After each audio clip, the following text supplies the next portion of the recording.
Welcome back to Beg Borrow Steal, where things are going alarmingly well. We've been made manager of the month. We might have signed the best player I've ever bought to the club. And there's just the small matter of me potentially having reinvented football tactics.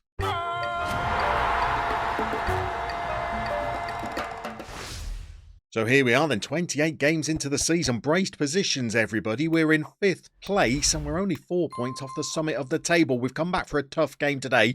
We're not going to shy away from showing you the big games. We've got top of the table Alaves. Were we to beat them, a long shot, I realise. We'd only be a point behind them in the table, but we're on a good little run of form. We've got a new tactical variant.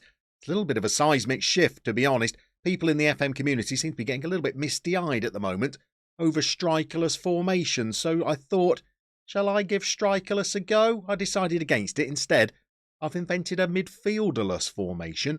And it's been getting some fabulous results. Branding it as midfielderless, maybe a little bit disingenuous. There is a defensive midfielder and an attacking midfielder, but there's nothing across this central midfield area.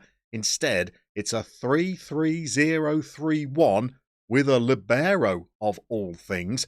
And the libero that we're playing at the moment might just be the best signing I have bought into the club. We managed to get 2 loan signings in during the transfer window. One of them was Hugo Vogel, a French 22-year-old fullback on loan from Lyon. We're paying his wages. He's not stand out, but I thought, well, at least he's not Obradilla. I originally signed him to play over on the left side, but Rasanas has been struggling with an injury recently, so Vogel has been filling in over on the right side and has not done too bad. He's picked up 2 assists already, but he's not as good a signing as our next one. This is Olu Ikechukwu, who's come in on loan from Fulham. My goodness, look at some of the areas to his game. Physically, he is absolutely immense. His teamwork and determination are absolutely wonderful. And for a defensive player, well, technically he's not bad. He's good in the air. He can pass a ball. His vision's not the worst. And his tackling and his technique are pretty good. He could play as a midfielder. He could play in front of the back 4. We're playing him as a libero at centre-back. I think he is a pretty decent player. Add in the fact that he has come through the Manchester United Academy. He's now at Fulham. He's not played a game yet, but he's arrived at us. And in 7 appearances, he's on a 7.63. He scored on his debut when we played him in midfield.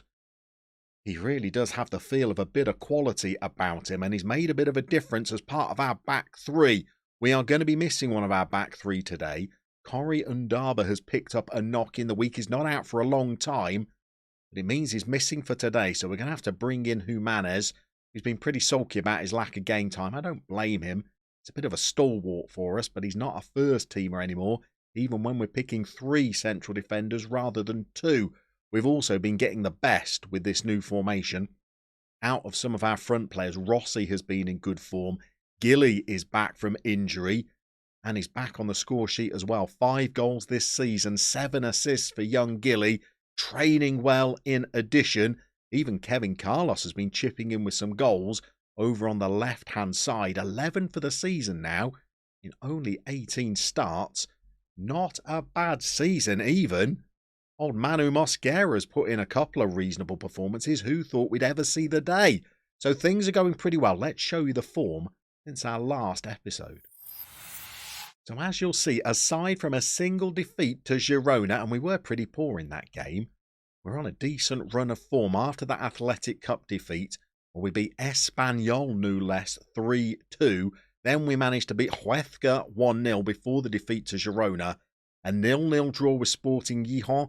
And then we beat Valencia Mestalla 4-2, a 3-0 victory over Lugo, and a 3-0 victory over Las Palmas. And in these last 3 fixtures in particular, where we've really nailed down some of the roles in this new formation, we have looked really good. In this last game, we just look like a team that's finally cut out to play at this level. The XG of 2.8 compared to Las Palmas' XG of less than 1 was superb. And look at how well some of the players were playing. Ikechukwu was great. Vogel played well. But then the front 4 were just majestic. We're playing some nice football with this tactic as well. Things are looking rather solid, but we know that today is going to be a test. Wouldn't it be typical to have found a system that seems to be working for us and come back for an episode where it all caves in, and Alaves are a good team who are looking to stretch their lead at the top of the table. This is going to be a tough test, especially with one of our key defenders missing. Let's get out there and see how we perform.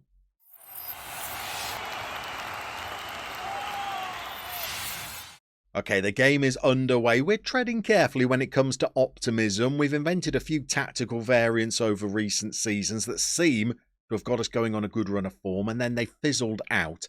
This could well be the same. It is an odd-looking formation. And today it's going to be tested against the best team in the division, I think. They've taken the lead early from a set piece. I don't think you can hold that against the formation. But it does mean that we are behind early. We're going to put out an early shout as well to try and rally the troops and demand a little bit more. Beaten on the near post this time. That may well be where Ndabo would have been, and he's very good in the air.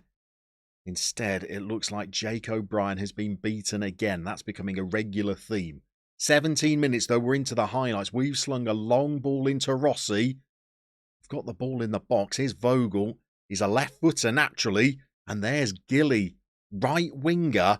But with that front three being pretty dynamic, and with the fullbacks really pushing on in this formation, it means that Gilly often goes quite central, as does Kevin Carlos, cutting in from the other side.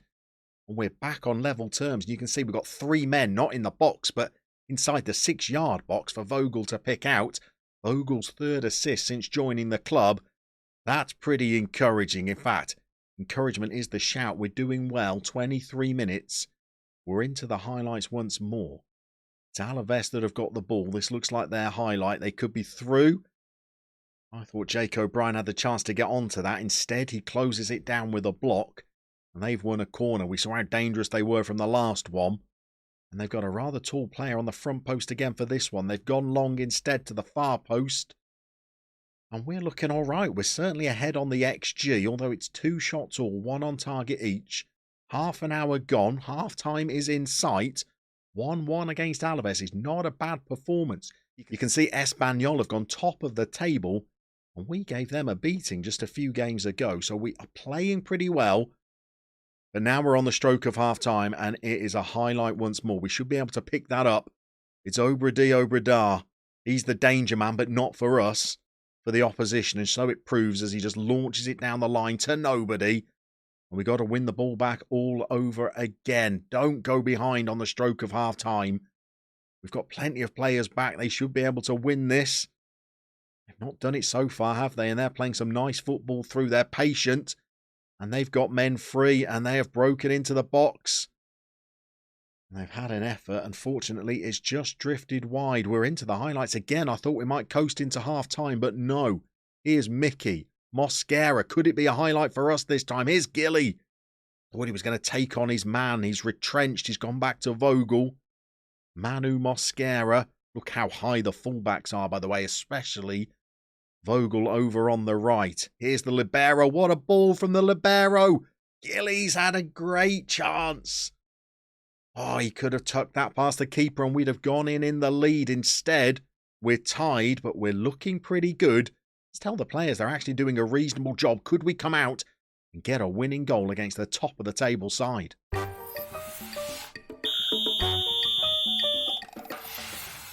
Okay, the players are underway for the second half. We've not made any changes, but we're keeping an eye on a few performances. Mickey's on a 6.5. Manu Mosquera's on a 6.5.